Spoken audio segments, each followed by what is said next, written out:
Welcome, and thank you, Michelle, for taking the time out today to have this conversation with us. Thank you for having me here today, Amandeep. It's really, really awesome to be able to spend this time with you. How did you get started on this path of channeling? Wow. Gosh, a bit of background story was the fact that I have had to work really hard with my human self. And it's been an incredibly enlightening, but also challenging and a lot of hard work that I really have had to put in over many, many years. And my channeling came pretty much when I was in South Africa, because we now live in New Zealand, but it came, what I've come to discover, should I say, it came and they were starting to speak to me about 10 years ago already, but I didn't know who they were. And I wasn't really perhaps asking. I wasn't really asking the right questions. I was working with a counselor at the time that was mentoring me. And when she would mentor me, like I'd hear these other voices. But being a medium, being a spiritual medium, I was working very much with loved ones that had passed over. So I didn't, channeling for me wasn't a thing. Like I knew about Esther and Jerry Hicks, who Esther channels Abraham. So I knew about that, but I didn't realize that everybody could tap into this, to be honest. And then we immigrated to New Zealand, and I basically was brought down to my knees. Leaving South Africa took me into a real deep depression. I spiraled downhill, and I started to rebuild myself slowly but surely. And it took me about 3 months or so of really going into this deep grieving process. And then I thought, I've got to come out of this. Like I've got to. I got up every day. I want to say that I think that depression can mean different things for different people. For me, it was, I had 2 younger children, a husband. I got up every day. Somebody asked me, a life coach said, Michelle, do you think you're depressed? I was like, no, I'm not. I've got this. But in hindsight, when I look back, I think I was. Actually, I know I was. I don't think I was. But it's hard to admit that to oneself, when you've decided to take this journey of and be on this journey of change. And like I say, we immigrated, and I thought, I've got to pick myself up, got to keep going. So my husband said to me, get back into my work again. And I thought, where do I even start? Here I am in this new country. I feel like, who am I to even want to help people when I felt like I couldn't even help myself?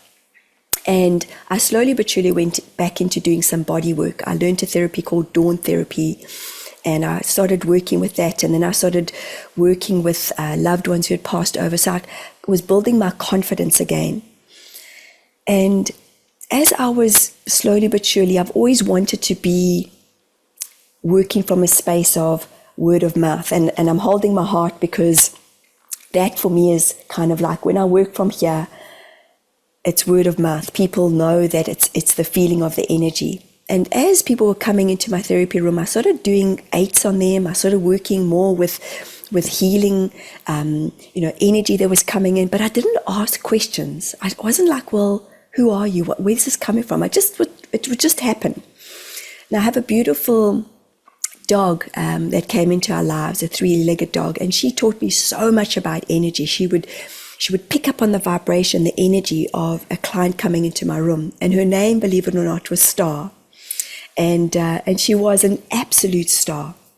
And she would show me, I watched her, she would go like underneath my therapy bed, the table. She would go, if a client was like very much in their frustration or anxiety, she'd go to the end of the bed and she would start to yawn, like underneath the bed. Or she'd go underneath the heart area. Or if she felt that there was too much going on energetically, she would come to the top of the table, or she would jump up on them. And I started to watch her. I thought, wow, she's getting it more than me. And I started to just sort of watch her guidance and how she was showing me, because she would yawn, she would stretch, she was helping me in the energy. But going back to me doing these 8s, and I was like, oh, why am I doing these 8s? And I thought, okay, this is like a link up. And then when I started to meditate, because this is what I was shown along the way, and as I was working through this space of not knowing, And again, it was, this not knowing of my self-worth, going into this depression, asking the question, why was I brought to this land? I just started asking, I think, different questions. Now, coming from South Africa, I had to learn to regulate my nervous system because we'd been through quite a few violent situations in South Africa. And, my husband and I literally a few minutes ago were talking about being in fight or flight. And I know it's something that I'm working and still teaching my body to just be in a space of calm. So when I was starting to meditate, I started to hear different voices. And I'd say, who are you? And I got the council. So in my head, I was like, ooh, there's all these guys sitting at a table, because that's how I saw a council. And I'd say, well, the council where? Where do you come from? And it was me, like, can I ask these questions? Is it okay to ask these questions? And they showed me the Council of Eight. I was like, well, who are you? Where do you come from? And they started showing me and talking to me in a different way. And my body would go really, really, really cold, and my hands would get really cold. And this was a moment of many, many, many times of me trusting them. They trusted me implicitly to deliver the work, to share the messages. And I started saying to them, well, can you keep the messages simple? And what was happening over time is they guided me to start using music in my therapy. And they said to me, Michelle, sing. And I was like, I don't understand what you mean. Like, I think I can sing. I'm a shower singer. But my throat would just get really, really sore. And they say, you're just going through these upgrades. And they really walked, like my dog Star was showing me, they were showing me, and they were really walking this journey with me of building trust, of upgrading my body. And it wasn't easy because, I would reach these levels and then I would crash. Does it make sense, Amandeep? Like every time I would kind of get to I'd hit a note, for example, and now but my body would be like, like I was again trying to nourish my nervous system, and I didn't realize it's kind of been like a lone man's walk. Because who do you speak to? Who do you ask? And this has been a big part of my journey, is that I've most certainly felt like and I'm going to share these words, it felt like I've done it alone, but I haven't. They've brought people into my space, as I was talking about this mentor, my friend in South Africa, who just activated me, who triggered me, who pushed me in directions that I'm clearly still at times working through. My dog coming into our space, my husband and I, we're electromagnetic field, so we will bring in those humans that are here to help us. Sometimes the ones that we don't like are the ones that help us the most. And in the relationships, it's the relationships that we can get activated. But when I was coming back to just being in my room and just sitting in the presence of who they are, I would say, well, who are you? And they started showing me that they are ascended masters, they're angelic beings of light. And I would say, okay, well, what do you look like? And I'm still being introduced to them over time. And they've shown me they come through as energies, and the energies of Lady Diana, Gandhi, Mother Teresa, Nelson Mandela. And I was like, ooh, that makes sense. Ooh, okay. Okay, I get it. But as I've started to see them and work with them on a deeper level and started to trust myself, but, again, I say it was this, they trusted me, but I had to learn to trust myself and how they were guiding me. Does that resonate or make sense at all? Because I would just, no, guys, no, like, why are you choosing me? Why are you choosing me? So every time I'd get this like note in a song, and they go, you're getting it, you're going through these upgrades. But I'd go through these upgrades and then I would crash, which then would bring concern to me, to my husband. And I didn't realize that these upgrades were very necessary because we're energy. But my old way of being, I'm Michelle the body, but my body needed to go through these levels of change, which I had no idea. And then I started to listen to podcasts and watch different things. And the funny thing is, as much as I channel and have these beautiful angels coming through, I have not, and change my words, very rarely have I asked how they can help me. And, because I'm like, how can I help others? How can we help others? How can we share different vibrations to help others? And I don't know if that's just the relationship I have, but I still go for other readings, I'll turn to friends or whatever, because I'll say, well, what are you sensing for me? Like, how can, and they'll say, Michelle, but you've got the Council of Eight. I'm like, yeah, I know. But like, again, just not trusting, and they're like, Michelle, we're here, we're the oxygen. We're here to walk this journey with you. So it's been this absolute wonderful game that I've played with them. And I'm like, geez, you guys have got patience, don't you? Because I throw myself out of the equation. So I know I've given you a big synopsis of what my journey's been about, but we now are so in alignment. I'm in alignment with them, and I'm just seeing the changes that they're bringing to my clients and to myself on my journey and to my family. And the beautiful harmony that we have is that they keep it simple. They have these incredible tonings that come through my voice. We were in the pyramids last year in October, and gosh, Mandeep, that was another upgrade where I could feel my whole system, and I was looking around the room to see, was this happening with anybody else? And again, just these beautiful tonings of light language that come through. I have a very strong shamanic energy that comes through. I have elemental energy that comes through. And I'm incredibly blessed and in the space of absolute gratitude for what has been shared with my clients. And they just pure love. They keep reminding me that love is why we are here. And I'm like, okay, I'm still learning that as a 3D human. So has that answered your question in the big fullness of my, I have these real squirrel moments. I should have warned you before we recorded. But I try, I'm like, okay, Michelle, bring it back. Michelle, bring it back. But it's just been everything that I've shared with you. And not one part of it has not got me to the space that I'm in today. And I'm incredibly grateful because they've walked this journey with me, and they've shown me that they've guided me, that they've been around me, even in my most traumatic of events, since I was birthed into this lifetime. And honestly, many times I've gone, wow, guys, wow, like, where does that come from?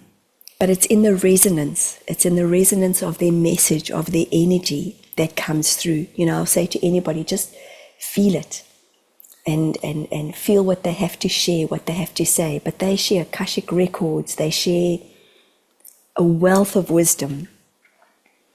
And I realize that in keeping it simple, which I think that a lot of times us as humans, myself included, complicate our lives, and they just go, boom, in one session. And I'll have clients coming back months and months and months later and saying, wow, Michelle, we're still resonating and we're still listening to what they shared, because there's so much in what they share, not only in the tonings or the frequencies that come through, but in the information that is delivered. And that's what I love. It can be like this, but in my journey, it's been like, it's been a slog. And I'm like, okay. We're programmed to think that it's going to take time, it's going to take hard work, but doesn't need to, right? 100%. It doesn't need to. And yeah, it's just an incredible amount of change that I think people like yourselves that are doing this to bring change to humanity, to shift those paradigms, to shift those old belief systems, that can be shifted. But I think sometimes, and I'm including myself in this, that I want to hold on to that old emotion. That resentment serves me. And it's like, no, Michelle, it doesn't. Like, just park it. But why? It's just worked for me for such a long time. We're just crazy as humans. Well, I am, should I say. I won't bring you into that. I think we all are, one way or another. Yeah, exactly. Exactly. So Michelle, were you doing this work before you made the move, or did you kind of start this when you moved to New Zealand? I was doing, I first started off as a counselor, and that was a big part of my, my change in doing the work that I'm doing today. So I was going through my own change of life, awakening, wake up call, whatever we want to label it. But I had started off as a counselor and then worked part-time for hospice as a volunteer. And I was studying NLP at the time, neuro-linguistic programming. And then this counseling started to evolve into me starting to see spirit, loved ones who had passed over.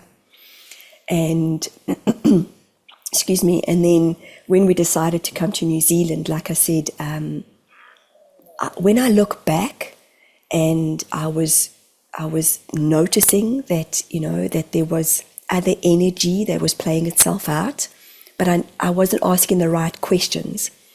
I was very much the type of person, and can still be at times, putting people on pedestals. And even though my mentor and my friend at the time said, Michelle, don't do it, we're all equal to you. I'm like, no, but you've taught me so much. And she did, and I'm so grateful for what she had shared with me and has shared with me, because it still permeates. It still resonates so much to this day, where I'm like, oh my gosh, she was talking about energy then and how we're so universally connected. But I was like, huh? I don't know what you mean. I think I drove her mad. And always calling her and saying, I'm listening to Wayne Dyer and he says this and this and this on CDs, but I just wasn't listening. I wasn't tuned in. And so coming to New Zealand and really, I think, having to really be on my own and going through this depression, this space of, my kids were going to school, my husband was going to work every day. And I really had to dig deep to say, okay, Michelle, what are you going to do differently?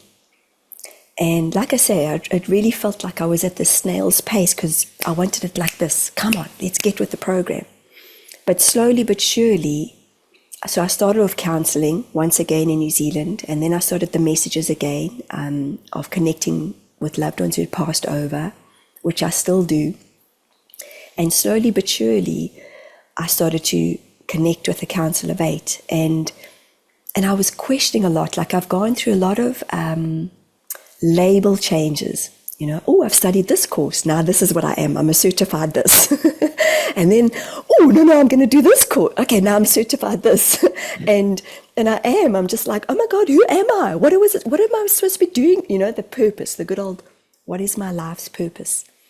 And I'm incredibly lucky to state today that I really feel that this is what I'm good at. This is what I'm being shown, but they are showing me at the same time. A lot of it, Amandeep, was just learning to trust in my soul's journey, learning to trust in the messages that were being shared. And, because it's so easy, even as a spiritual medium, to go and do a live event, and you might get one person that goes, that's not resonating. One person in a group of 30 people. And that night I walk away and I'm like, oh, I got that information wrong. How come I got that information? The old program just kicks in. But, excuse me, the beauty of my channeling, or them channeling through me, is that the information is delivered to that human being with the tonings, with the frequencies, They will say things to a client, please remind Michelle this and this and this. So when I come back, there'll be certain things that a client will mention. But I love that because the information is being delivered to those people, and that's for them.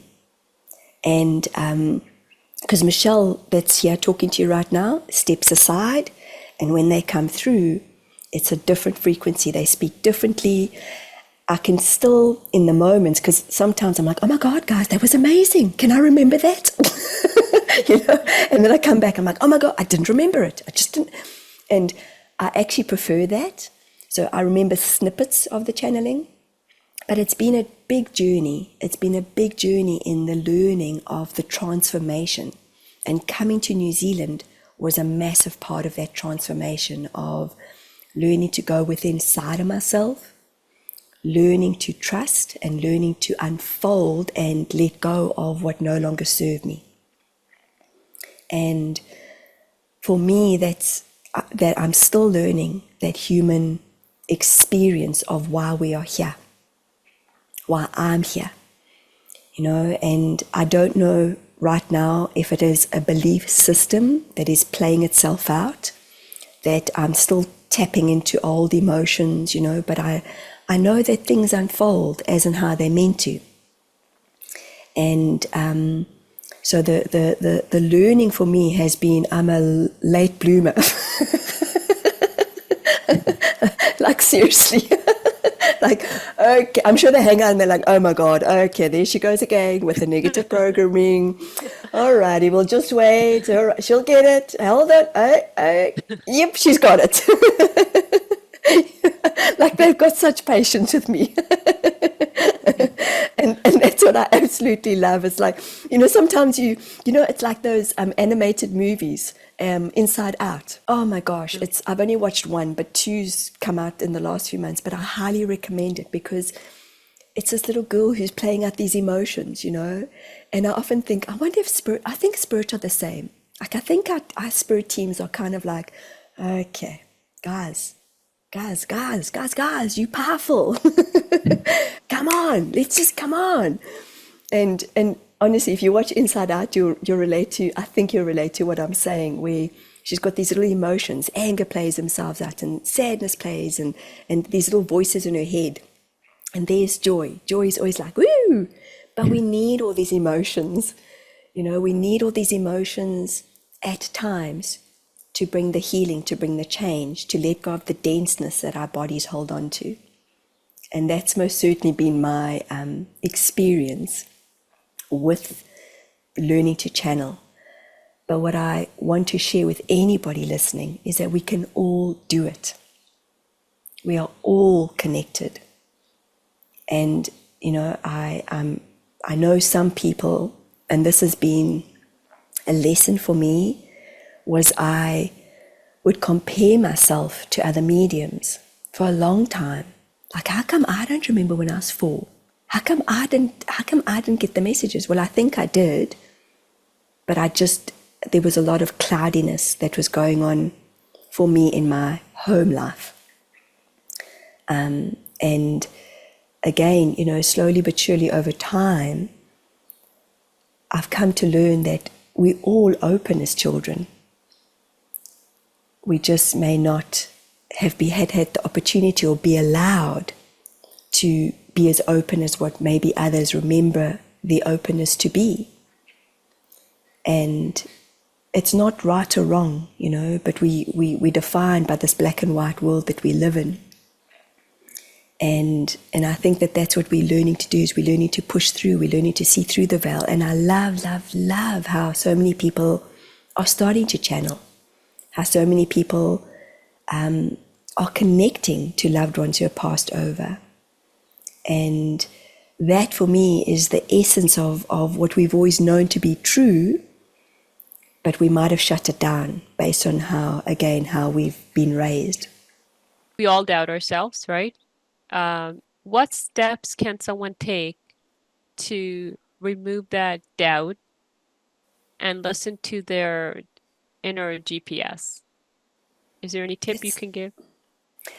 Absolutely, and that's such a great question. So just think of it like this. at any moment, if you feel that your body is contracting, whether you're in a relationship, whether you're in a friendship, I just talk about contraction and expansion. And at any moment, if you're like, oh, you make yourself small, ask yourself in that moment, how am I feeling? Our feelings are our regulators. Some of us and some people, and I could be like this, is I used to sit in my feelings and really just sit in them for a long time, sometimes perhaps too long. But acknowledge the feeling. So if you go into a contracted space, like, oh, that feels uncomfortable. Whew, what's the feeling? What's the feeling? Ask your heart, what's the feeling? Take a few breaths, few breaths. Just release. Breathe it out. And then slowly but surely, just ask yourself, what does love feel like? And, there's so many elements to who we are. And if my fingers were long enough, I'd say, like, look at it as a circle. Because we are spiritual, we're light beings. But we're physical, mental, emotional. And the more we work with our emotions, energy in motion, the more we're able to shift, the more we're able to expand, the more we're able to connect into the consciousness of everything.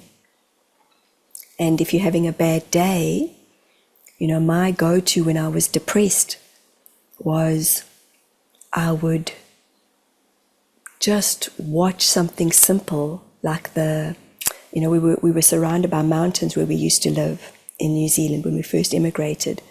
And I used to just watch the clouds. That was kind of my go-to, and I'd watch the clouds move.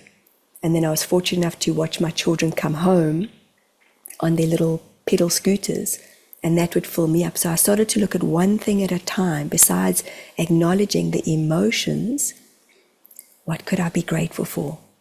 What could I be grateful for? Even going to bed, and even though I would be so sad in my grieving of leaving everything that I knew to be my life. Thank you, pillow. Thank you, blanket. Thank you, husband. Even though my husband and I were just so challenged by the move, we were trying to find those little moments of gratitude. And I know it's easy when we're in an uplifted space. It's like, oh, just be grateful. What does that mean? So go into the feeling. It's all about the vibrations of our emotions. And find a person you can speak to that hears you. Often we're trying to find somebody that makes us feel safe in this world. And as myself, as a little person, I never felt safe for many, many years of my life. I had moments of feeling safe, but I'm teaching my body, I'm teaching myself, my psyche, my whole being to feel safe. So there's a lot of little things that I've mentioned there, but hopefully something lands with somebody to go, actually that person doesn't listen to me. I don't feel safe with him. So how can you feel safe? And, nature is a good one to go to. But I know people who live in cities perhaps don't have nature on their doorstep. But just stare at a pot plant. Just stare at a pot plant. Touch the leaves to just bring you into a space of breath. So, and trust your knowing. But contraction, if your body contracts, you're not feeling safe in the world. And then those old thought processes, almost certainly the critical, may kick in. The lack, the doubts, the not feeling self-worthy. I don't know about you, Amandi, but can I ask you a question? Sure. Do you know what true love feels like to you? I've had the experience of feeling the unconditional love. Nothing compares to it in this world. Like once you get a taste of that, it's hard to be in this world. That's what I have found. And does that bring a sense of aloneness or loneliness to you at times? It has. It has, but not anymore. Kind of Great. working on it. Amazing. Yeah. Amazing. And I How love about how you? you said that.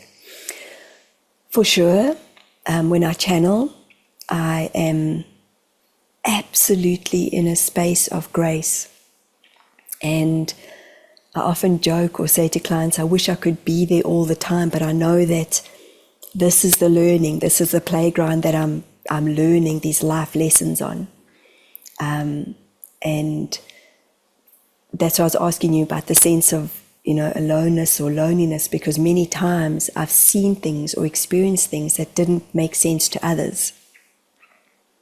And that unconditional love is what I feel when I channel. And often can I just hang out there with you guys? Can I just be there? Can I just stay there? They're like, no, Michelle, got to go back. And it's just this openness, this vast, expansive openness. But I have the privilege, and it is a privilege, may I say, for me I've always wanted to be a mom. And in this lifetime, I can understand that with having my children. But there's the duality that we're always existing in. And for me, I'm still learning how to work through the different emotions. But when we show up in a space of grace, we just see the true essence of that person sitting opposite us. And then there's no judgment, there's just love. But I'm learning. I'm still learning. I don't have all my shit together. I think we all are still learning. It never ends, right? When that Yeah, happens, we won't be here, I feel, when we stop learning. absolutely. Absolutely.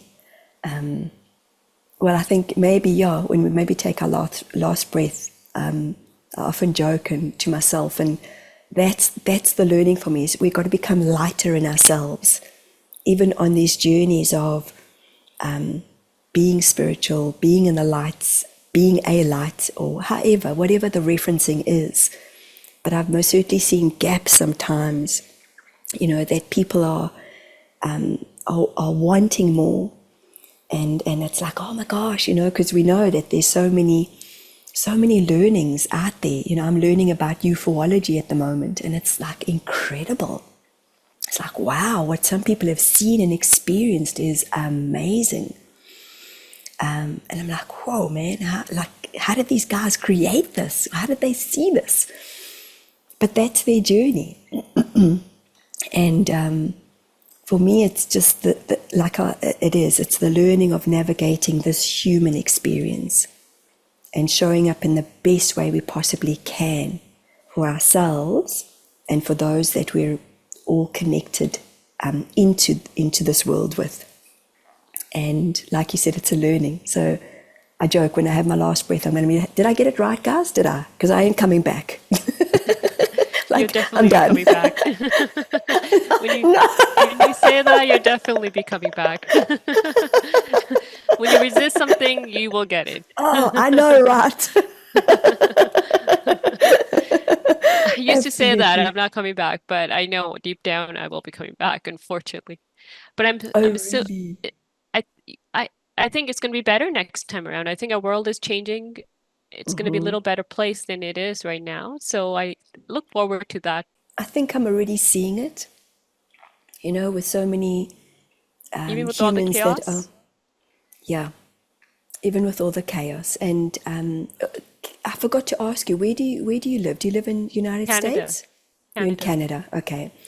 Even with all the chaos, I'm very, honestly, I'm so, so, so grateful and privileged to be able to I've worked with thousands of people, and I've seen a lot of, and not to diversify or make this about anybody or any kind of culture or religion or any, like black and white, nothing. It's got nothing to do with it. It's got to do with how so many people have gone, we know there's more. Michelle, we want to connect with our guides.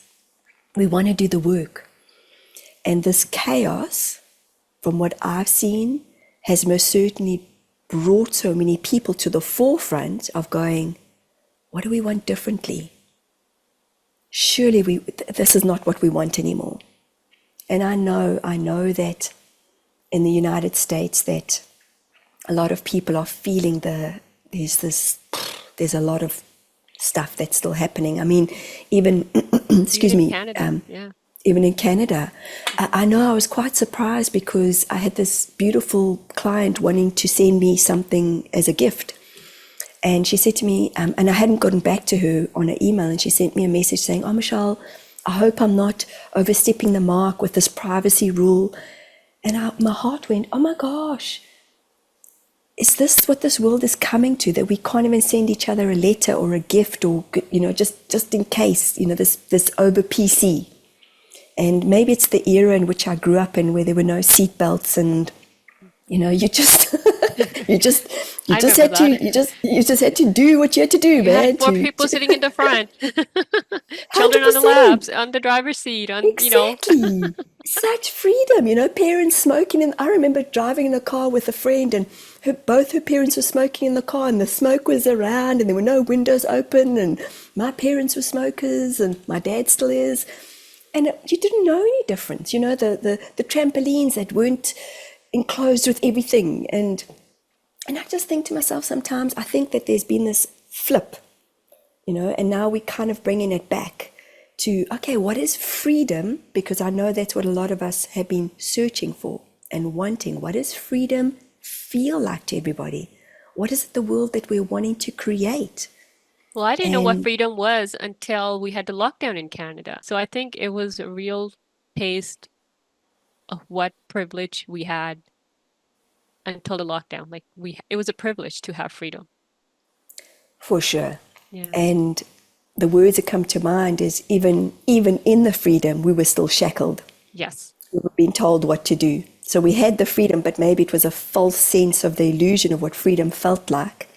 And I remember being in South Africa 2 days before lockdown happened in New Zealand, and it was crazy. I mean, obviously, that everybody was trying to get through, and it was just, and I just asked the council there, I was like, guys, and I was standing, I'll never forget that, I was standing in customs, and we were snaking, because there were obviously thousands and thousands of people trying to get through the lines, trying to get through customs to catch their connecting flights, and I just went, what do you want me to do?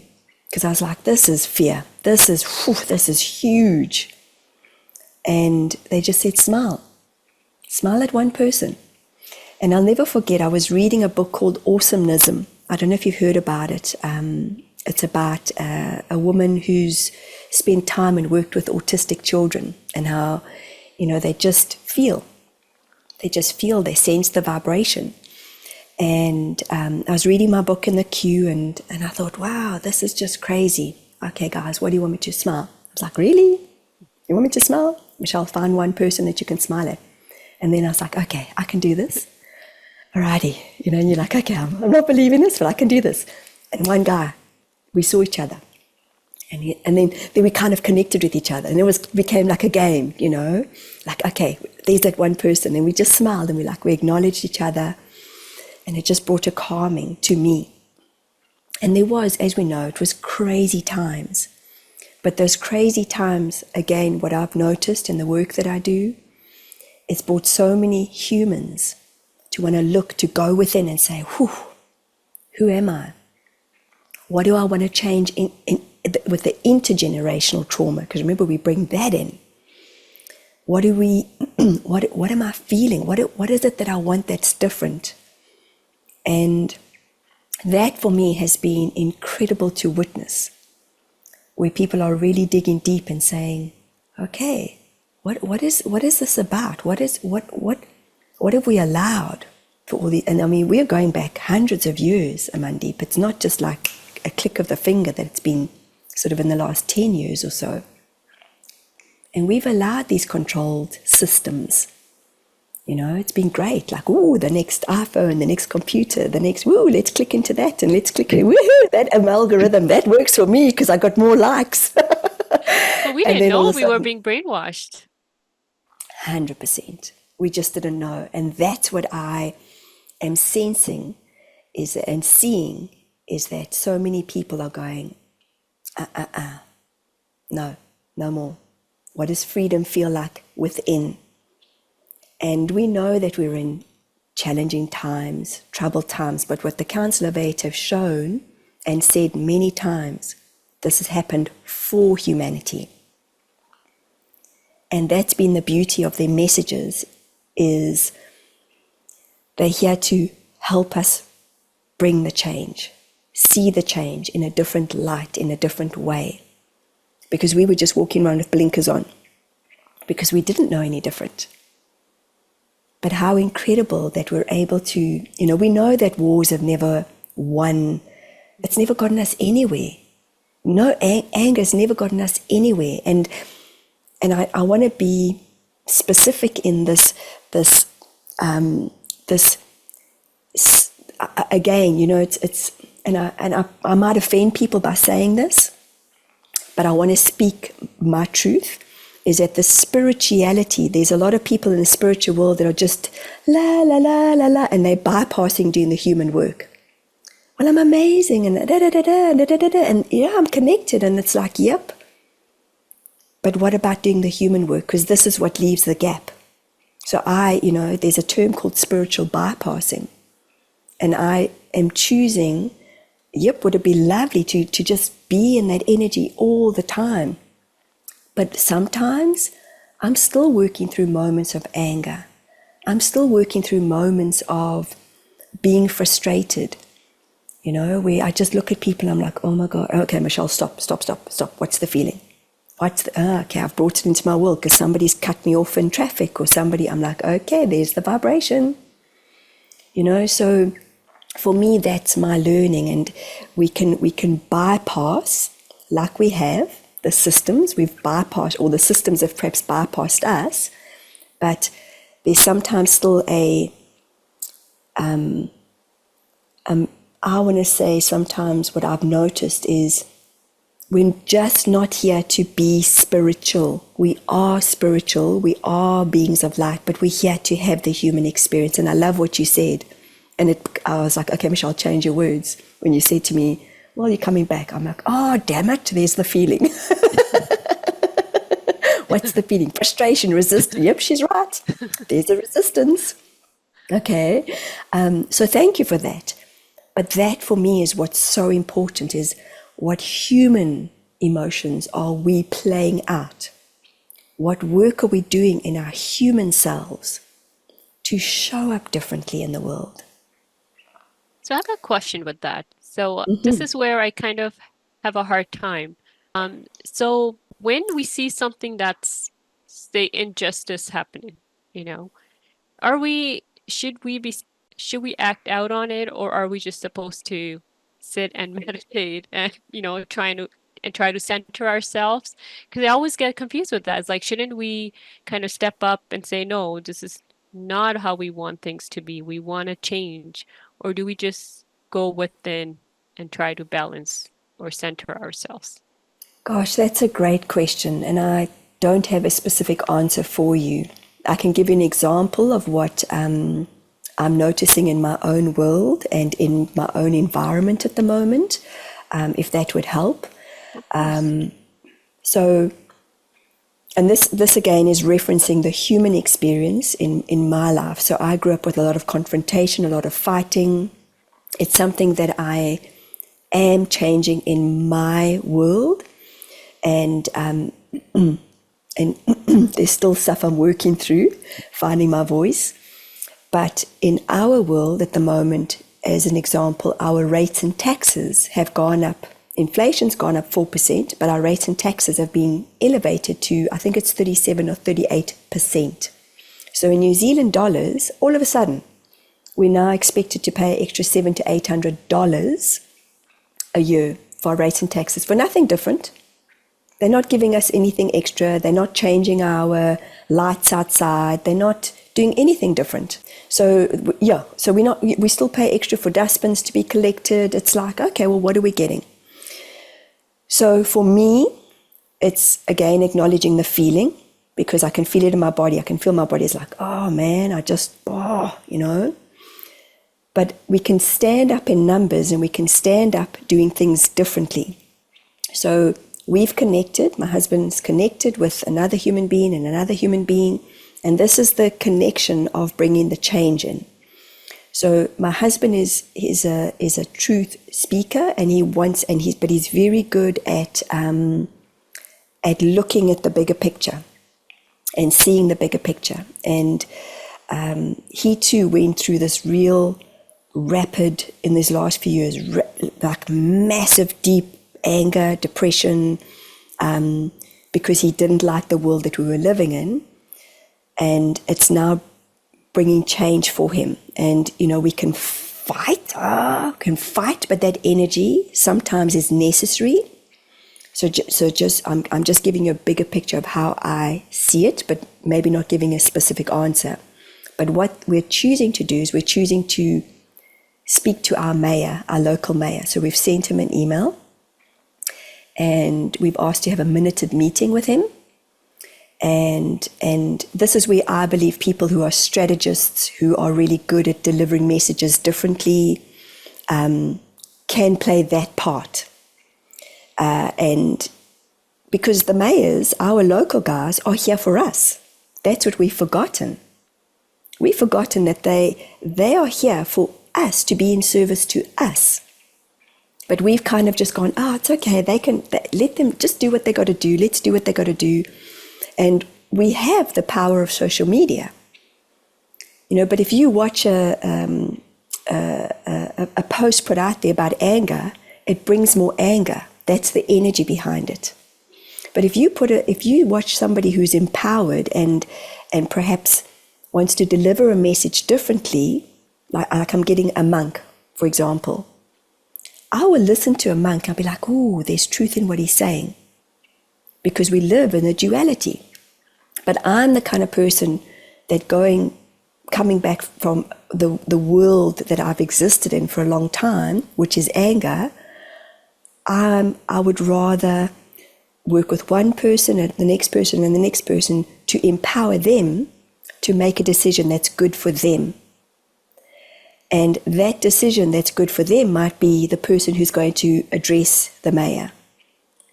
But if we had to have 100 people coming together and saying, okay, let's bring the anger, let's bring the police, is that going to get us anywhere? History has shown that it hasn't. Fighting is showing, because there's going to be people that are going to get hurt, correct? Both the police force and, human beings, civilians.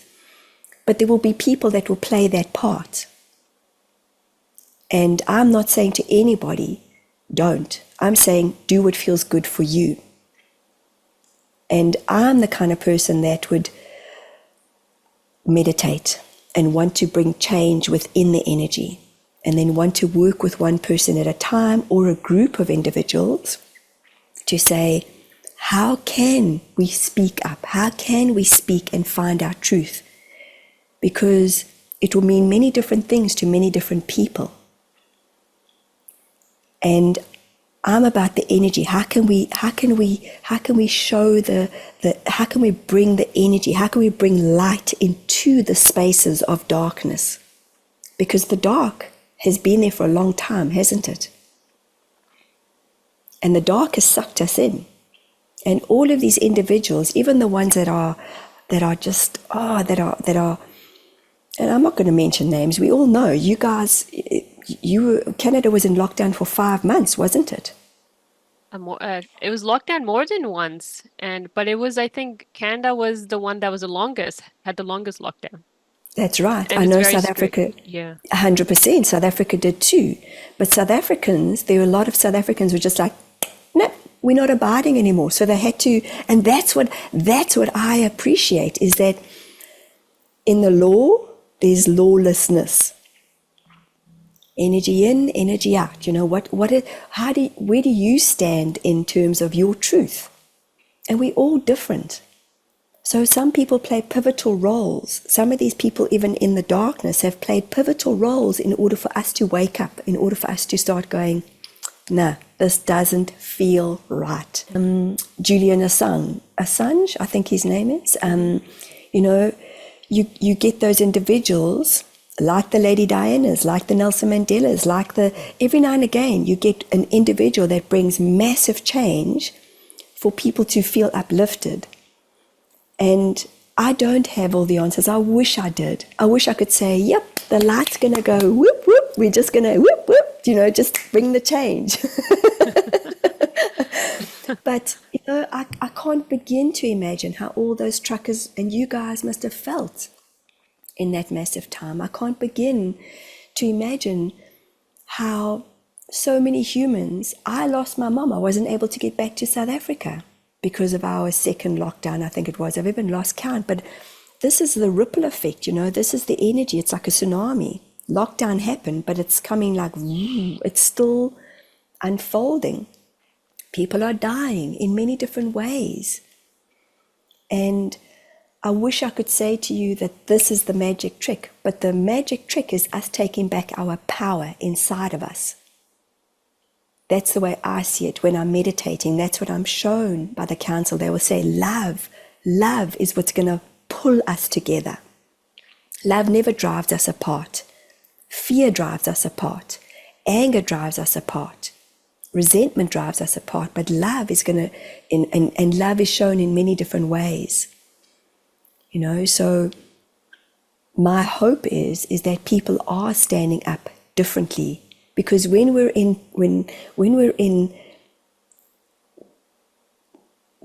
our own courage, and we're in this lion's portal at the moment, and a lion, he's the king of the jungle because it's courage, and sometimes the anger is necessary, but the anger brings loss. So I wish I had all the answers. I don't right now. I feel like I'm just like, I've said so much, but I'm like, oh, Marshall, you said nothing. Nothing actually made sense.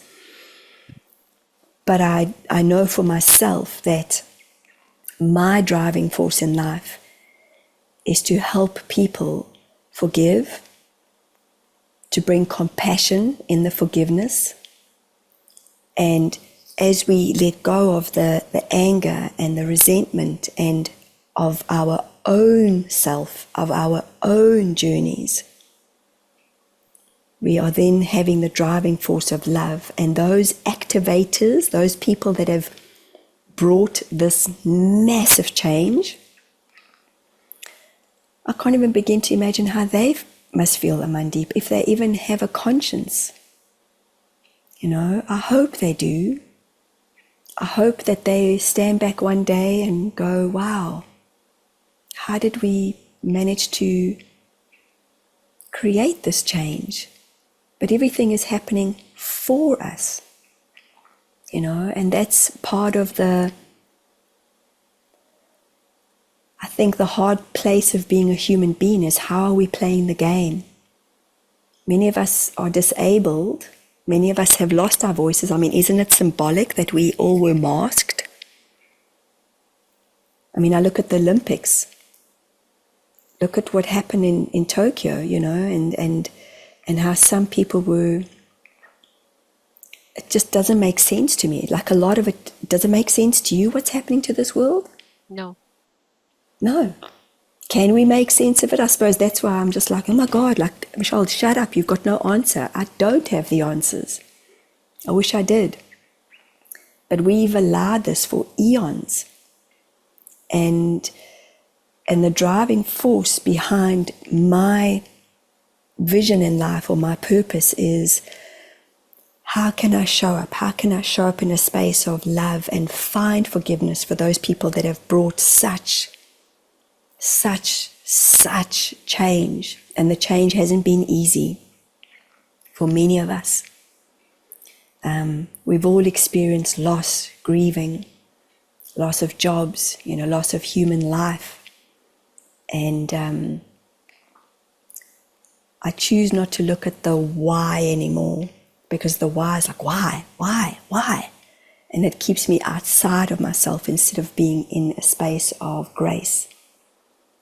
But I do know, and I have seen massive change in humanity. Have you, in Canada? With individual people, yes. Well, isn't that where the strength lies? In individual, we start to change the energy. We start to shift. That's just my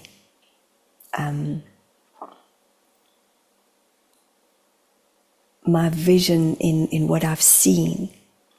Because yes, there's strength in numbers, but individually we're strong, but we're together. I mean, look at the communities that have been built out of this. Look what you're doing.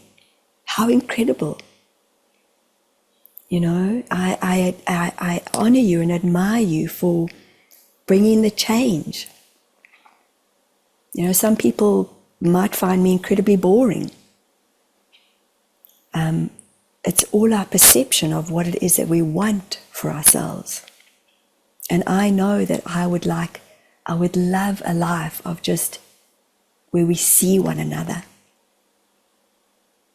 and where we show up for one another in these beautiful spaces. You know, even with me being sick, you know, you kept connecting with me and you sent me blessings, and I was like, oh my gosh, of course, that's a beautiful human being right there.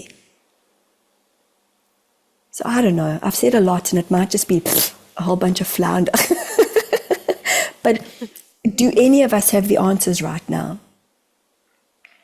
Yet, in South Africa, in 30 years, over a 30-year period, we've now seen a coalition government come together. So change is happening. I see the change happening one person at a time, and collectively, when that change is happening, there's a vibration, there's a ripple effect that happens. You know, I was invited onto another podcast, and I'd shared my story of knocking over and killing a young girl when I was 24 years old. And I'd shared that, you know, I was driving and I looked down to put a straw into my cool drink.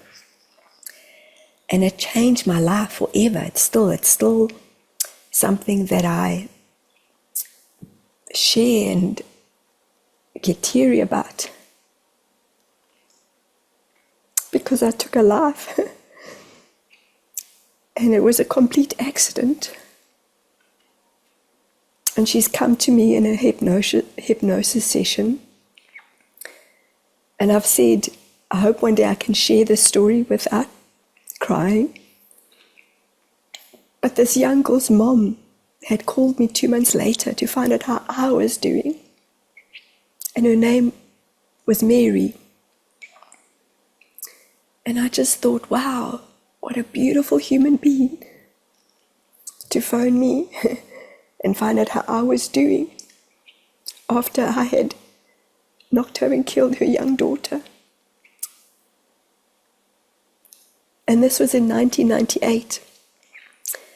And on this podcast, when I was reading the comments, 2 people had said, let me guess, she was black in the apartheid era. And I'm like, oh my gosh, you have no understanding of what apartheid was about, clearly. And another person had said, why wasn't she put into jail?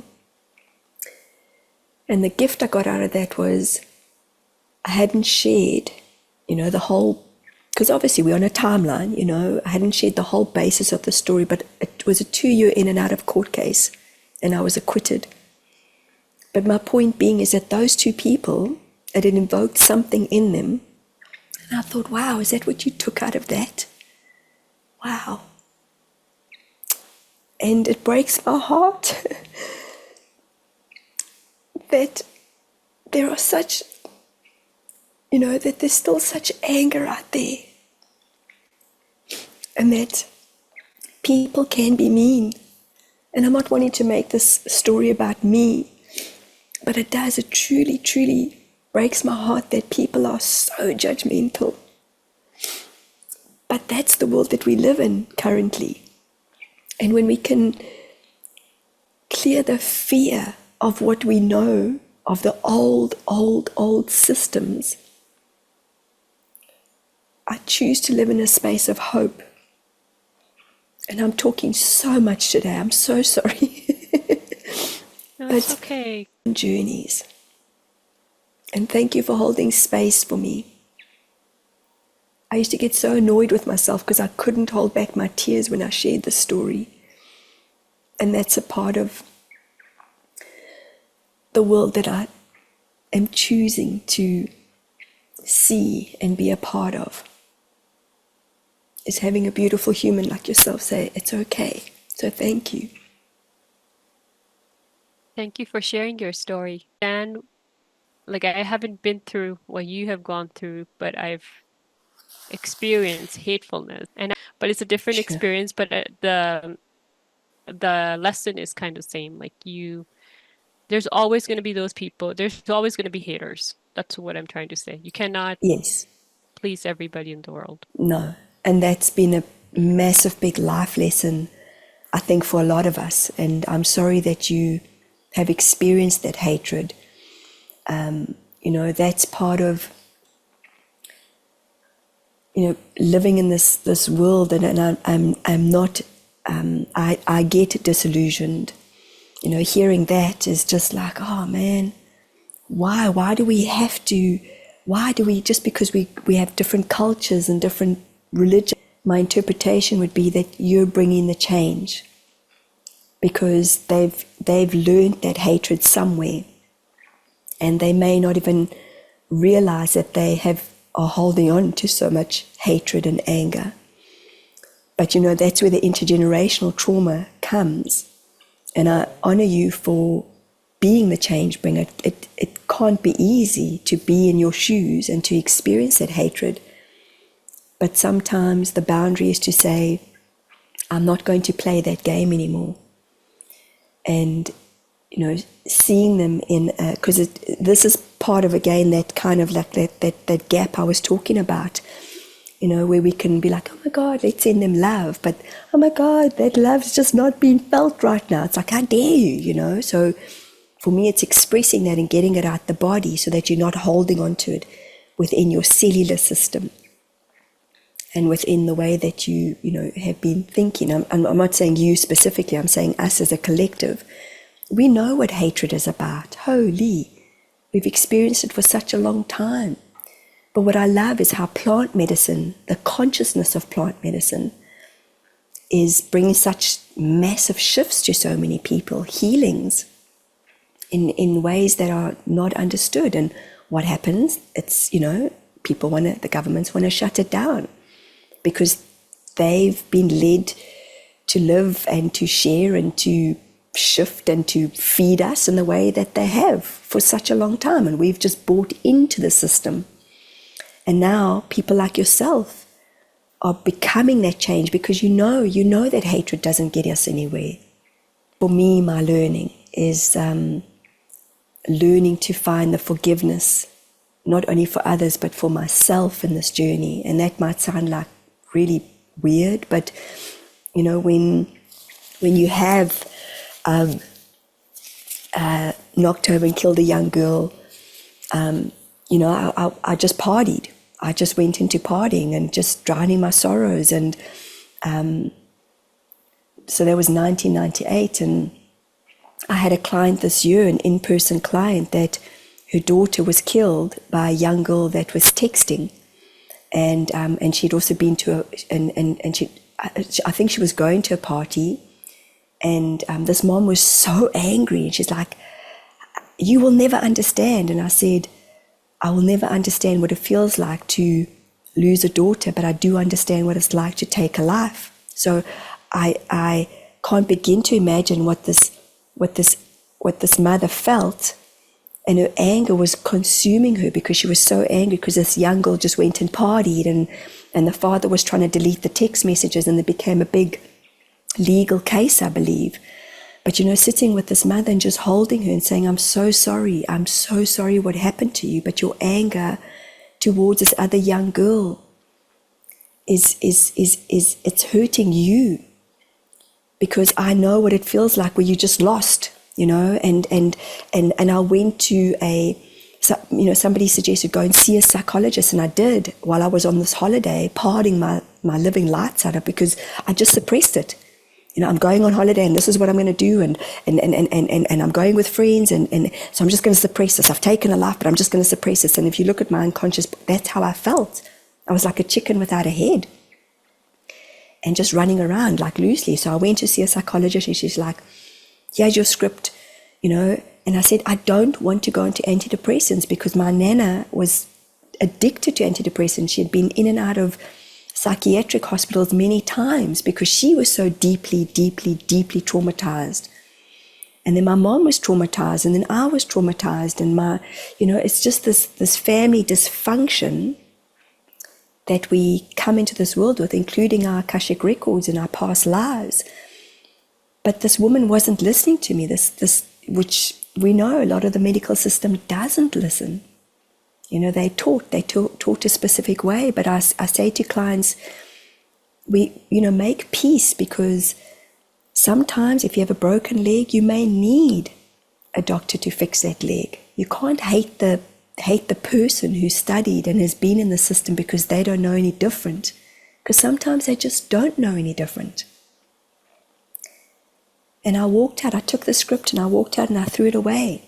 I thought, no, I'm going to do this. Yes, I carried on partying. 9 years later, only 9 years later, when I realized how deeply traumatized I was for my whole entire life.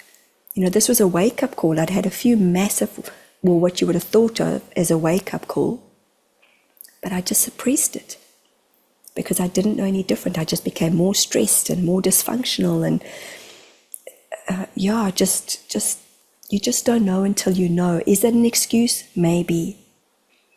But as you know, we do not need any more hatred in the world.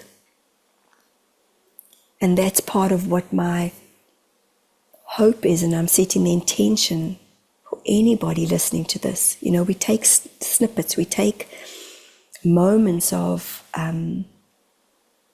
clarity, and we'll choose to hear what we want to hear.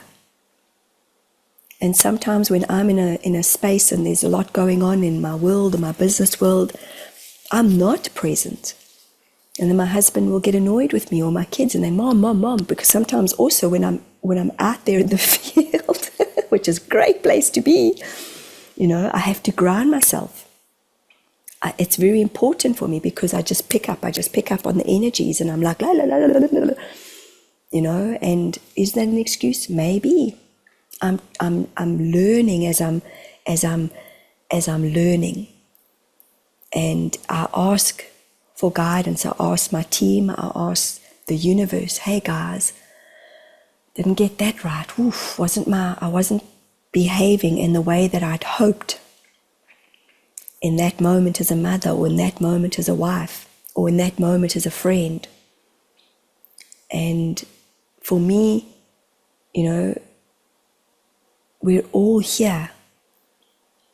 I truly, truly, truly believe this in my heart, to step into this alignment of what is our truth about. When do we speak up? When do we not speak up? When do we just meditate on it? When do we just share the love? You know, it's have you heard of heart math, Amanda? I've heard of it. So it's science-based, you know, it's science-based of how our heart connects with our brain, and how we're this field, and that we're this field of everything, of all possibilities.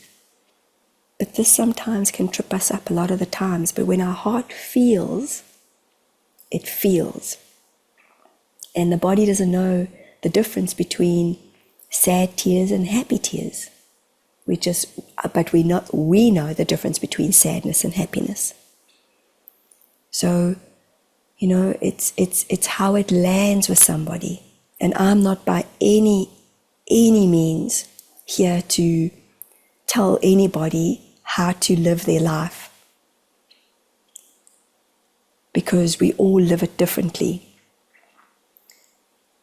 My hope is that in our sharing, and thank you for your honesty, because we all know that in some way, true or form, that we've all been hurt.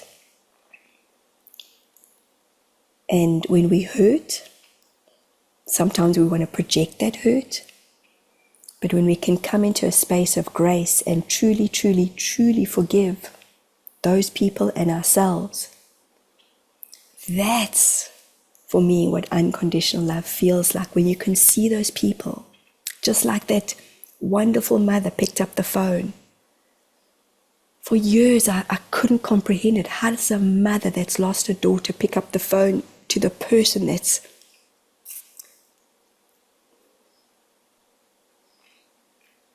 And her name was Mary. The mother's name was Mary. I'll never forget it. There are no accidents. Mary. You know, and there's I only have tears to share how in awe I am of how Spirit works for us. And sometimes we just don't know. Sometimes we get shook. Come on, you waking up now? Now? What about now? What about now? And I've had some big life experiences, but other people have had worse life experiences.